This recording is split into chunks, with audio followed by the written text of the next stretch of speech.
Welcome back students. पिछली video में हमने सीखा था फिजिकल नेचर ऑफ मैटर। आज हम सीखेंगे characteristics of particles of matter.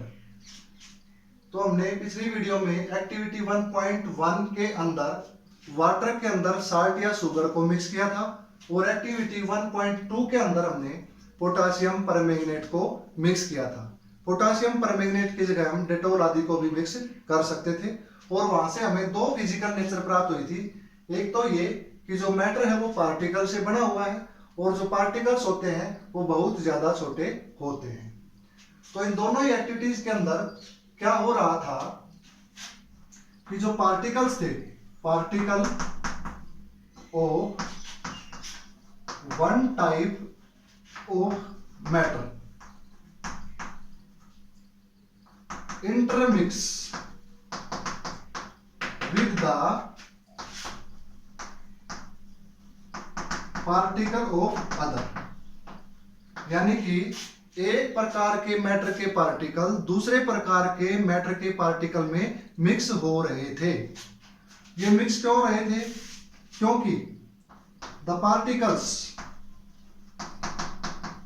Of one type of matter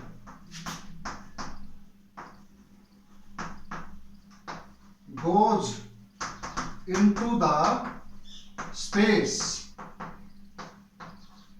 between the particles of other type of matter, यानी कि एक प्रकार के मैटर के पार्टिकल दूसरे प्रकार के मैटर के पार्टिकल के बीच में जो स्पेस होता है वहां पर चले जाते हैं। तो यहां से हमें कैरेक्टरिस्टिक्स प्राप्त होती है कि there is a space between the particles of matter, यानी कि मैटर के पार्टिकल्स के बीच में क्या होता है? स्पेस होता है। यही कैरेक्टरिस्टिक्स हम नोट कर सकते हैं जब हम क्या बनाते हैं? लेमोनेड यानी कि नींबू पानी बनाते हैं। वहां पर भी क्या हो रहा है? एक प्रकार के मैटर के पार्टिकल दूसरे प्रकार के मैटर के पार्टिकल्स में क्या हो रहे हैं? स्पेस के अंदर जा रहे हैं। एक्टिविटी 1.3,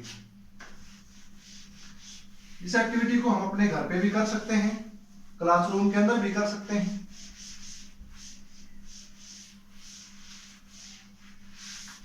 हमें क्या करना है? हमें एक अगरबत्ती लेनी है, इंसेंस स्टिक। हमने एक अगरबत्ती लेनी है अनलिट, बिना जली हुई, और हमने क्या कर देना? उसको एक कॉर्नर के अंदर लगा देना है, अपने क्लासरूम में या अपने घर के अंदर। तो इसकी स्मेल को लेने के लिए हाउ मैनी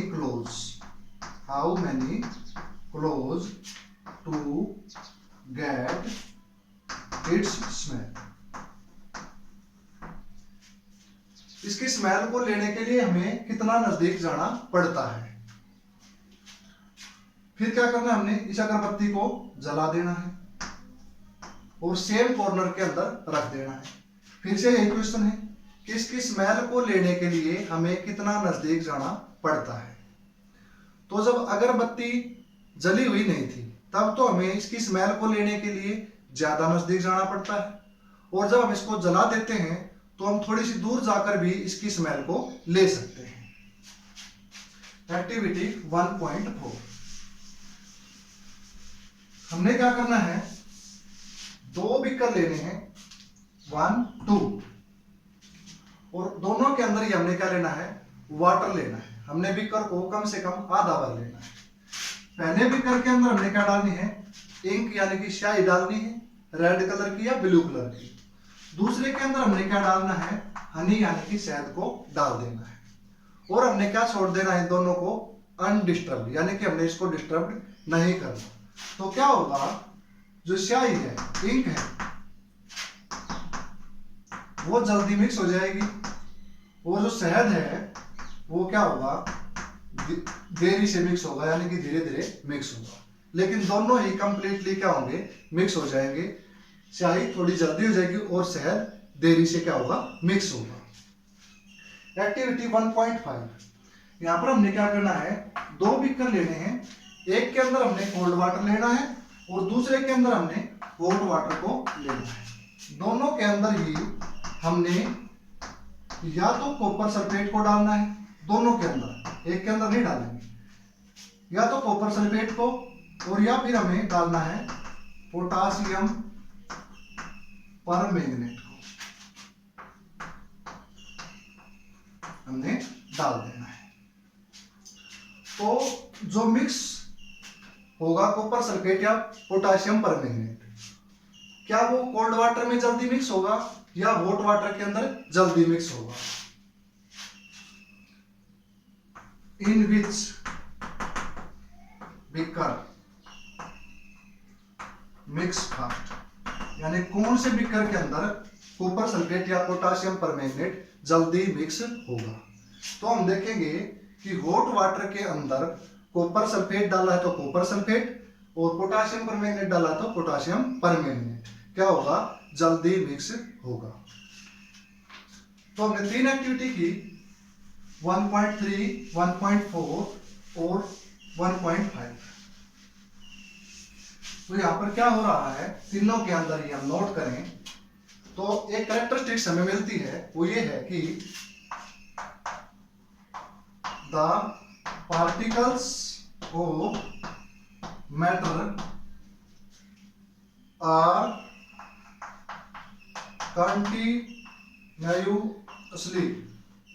कंटिन्यूसली मूविंग, यानी कि जो मैटर के पार्टिकल हैं वो लगातार क्या करते हैं, मूव करते रहते हैं। अगरबत्ती वाले केस में भी क्या हो रहा था, पार्टिकल्स मूव कर रहे थे, तभी हमें क्या आ रही थी, उसकी स्मेल आ रही थी। यहां पर इंक और उसके अंदर हनी यानी कि शहद क्या हो रहे हैं, मिक्स हो रहे हैं, क्योंकि पार्टिकल्स क्या कर रहे हैं, मूव कर रहे हैं। ऐसे ही यहाँ पर जो हमने कॉपर सल्फेट या पोटासियम परमैंगनेट लिया था कोल्ड वाटर के अंदर और हॉट वाटर के अंदर, वो क्या हो रहे हैं, मिक्स हो रहे हैं, क्योंकि पार्टिकल्स क्या कर रहे हैं, मूव कर रहे हैं। तो ये हमें यहाँ पर सेकंड कैरेक्टरिस्टिक्स प्राप्त होते हैं। तो एक प्रॉपर्टीज है जिसको हम यहाँ पर नोट कर सकते हैं, वो ये है कि जो पार्टिकल्स है वो क्या हो रहे हैं, एक दूसरे के साथ इंटरमिक्स हो रहे हैं। यहां पर जो अगरबत्ती है उसकी जो स्मेल के जो पार्टिकल्स है वो एयर के अंदर मिक्स हो रहे हैं, और शहद के पार्टिकल और इनके किसके अंदर मिक्स हो रहे हैं, वाटर के अंदर। ऐसे ही पोटासियम परमैंगनेट का कॉपर सल्फेट के अंदर किसके अंदर मिक्स हो रहे हैं, वाटर के अंदर। इससे पहले एक दो टर्म्स, जो पार्टिकल्स कंटिन्यूसली क्या कर रहे हैं, मूव कर रहे हैं, तो उसको हम क्या कह सकते हैं कि पार्टिकल्स के अंदर क्या होती है, काइनेटिक एनर्जी होती है। अगर कोई चीज चल रही है तो उसके अंदर हम क्या कहते हैं कि उसके अंदर काइनेटिक एनर्जी है। तो हमने नोट किया कि जो मैटर के पार्टिकल हैं वो क्या करते हैं, लगातार मूव करते रहते हैं, या हम दूसरे शब्दों में कह सकते हैं कि उनके अंदर क्या होती है, काइनेटिक एनर्जी होती है। दूसरी बात इसमें हमने नोट की कि जो काइनेटिक एनर्जी है वो टेम्परेचर के साथ क्या हो जाती है, बढ़ जाती है। जैसे कि जली हुई अगरबत्ती में हमें दूर से खुशबू क्या जाती है, क्योंकि पार्टिकल्स दूर तक मूव करते हैं। ऐसे ही हॉट वाटर के अंदर कॉपर सल्फेट या पोटासियम परमैंगनेट जल्दी क्यों मिक्स हो जाता है, क्योंकि वहां पर उनकी काइनेटिक एनर्जी टेम्परेचर के बढ़ने के साथ बढ़ जाती है। सेकंड टर्म है, यहां पर क्या हो रहा था कि जो पार्टिकल्स वो क्या हो रहे थे, एक दूसरे के साथ इंटरमिक्स हो रहे थे अपने आप से। तो जो इंटरमिक्सिंग है, intermixing of particles on its own, यानी कि अपने आप से ये क्या हो रहे हैं, इंटरमिक्स हो रहे हैं। तो इसको हम क्या कहते हैं, डिफ्यूजन कहते हैं। यानी कि पार्टिकल्स का क्या होना, अपने आप से एक दूसरे के साथ इंटरमिक्स होना क्या कहलाएगा, डिफ्यूजन कहलाएगा। अब डिफ्यूजन के अंदर हम 2 पॉइंट नोट करेंगे। पहला ये देखिए कि यहां पर हमने जो वाटर लिया था एक के अंदर हम बीकर में हमने इंक डाली थी और दूसरे में हमने हनी यानी कि शहद को डाला था। यहाँ पर जो पानी लिया था हमने उसका टेम्परेचर क्या था, सेम था। लेकिन यहाँ पर स्याही जल्दी मिक्स हो जाती है और जो शहद है वो देरी से मिक्स होता है। यानी कि जो इंटरमिक्सिंग होती है, किसकी, intermixing of particles of different kind of matter is different. या दूसरे शब्दों में आप कह सकते हैं कि जो डिफ्यूजन है वो अलग अलग प्रकार के मैटर का क्या होता है, अलग अलग होता है। यानी कि जो डिफ्यूजन यहाँ पर क्या हुआ, शहद का देरी से हुआ डिफ्यूजन और इंक का क्या हुआ, जल्दी हुआ। यानी कि अलग अलग प्रकार के जो मैटर के पार्टिकल्स हैं उनकी इंटरमिक्सिंग क्या होती है, अलग अलग होती है। सेकंड पॉइंट ये है, इस वाले बीकर में हमने क्या लिया था, सेम सब्सटेंस लिए थे। दोनों में ही हमने या तो कॉपर सल्फेट को डाला था या हमने पोटाशियम परमैंगनेट को डाला था। लेकिन एक में हमने कोल्ड वाटर और दूसरे में हॉट वाटर लिया था। तो हॉट वाटर में क्या हो जाता है, जल्दी मिक्स हो जाता है हमारा कॉपर सल्फेट या पोटाशियम परमैंगनेट। तो यहाँ पर हमने नोट किया है कि जो डिफ्यूजन है वो क्या होता है, जल्दी से हो जाता है। कब, जब हम क्या लेते हैं, गर्म पानी लेते हैं। यानी कि the rate of diffusion increase with increase in temperature।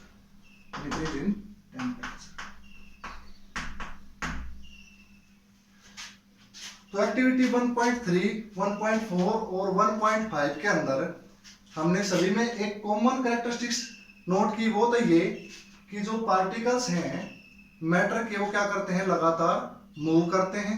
यानी कि उनके अंदर क्या होती है, काइनेटिक एनर्जी होती है। इसके अलावा हमने ये नोट किया कि जो काइनेटिक एनर्जी है वो क्या हो जाती है, टेम्परेचर के साथ इंक्रीज हो जाती है। सेकेंड टर्म जो हमने देखी यहाँ पे कि जो क्या हो रहे थे, पार्टिकल्स क्या हो रहे थे, आपस में इंटरमिक्स हो रहे थे, उसको हमने क्या नाम दिया, डिफ्यूजन नाम दिया। अपने आप से क्या हो रहे थे, मिक्स हो रहे थे। और जो डिफ्यूजन है, अलग अलग मैटर का जो डिफ्यूजन रेट है वो क्या होता है, अलग अलग होता है। और जो डिफ्यूजन रेट है वो टेम्परेचर के साथ क्या होता है, बढ़ता है। थर्ड कैरेक्टरिस्टिक्स बचती है, particles of matter attract each other. इसको हम नेक्स्ट वीडियो के अंदर पढ़ेंगे।